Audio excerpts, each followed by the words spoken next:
So you mentioned that you have been roommates with Justin Martin for 5 years, and you guys really came on the scene with a song called Mr. Spock. You did a few tracks together, I think, back in the day, right? Yes. Did you make the tracks first and then become roommates, or was it the other way around? Yes. I started off with Mr. Spock, where I had a long version of it, and this was in 2010. I was going to college. I was living in San Jose back then, and I sent the original version to Justin Martin, and he listened to it, and he literally, as far as I remember in the message, he was like, wow, wow, wow, wow, wow, wow, wow, this is great. But I mean, I have to hand it to him. Like, this was the first track I've ever finished, and it just went from like one bass line to the next. It was just, and he was like, do you want to just send me the file and see what we can do?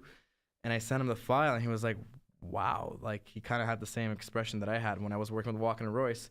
But my version was that I just had things everywhere. It was like a rocky road of, sounds everywhere. And he managed to turn it into a version that it is now, which is complete magic. And for me, that was one of the most craziest moment of my life, because not only did I my dream was to get a track on Dirty Bird, but it got played on BBC Radio 1 and in its Essential Mix, and people from Jesse Rose, Diplo, to everyone else supported it, and this was my #1 hit, and it was kind of scary in a really amazing way. We're going to take a listen to that in a little bit, but right now we're going to take a pause in our conversation and play another song that I know you like a lot. And when did you create Space Conditioner? And what does that mean?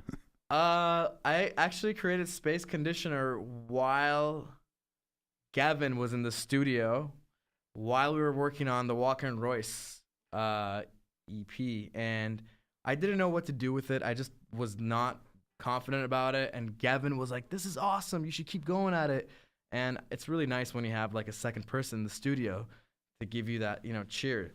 And so I finished, we finalized the Walker and Royce EP in the studio, and then I had a bonus chance to finish Space Conditioner.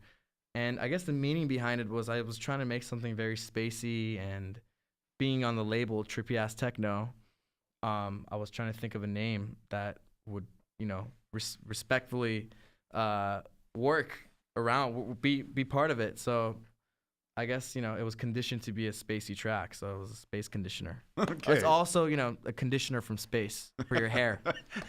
So that could work too. Like something new. Absolutely.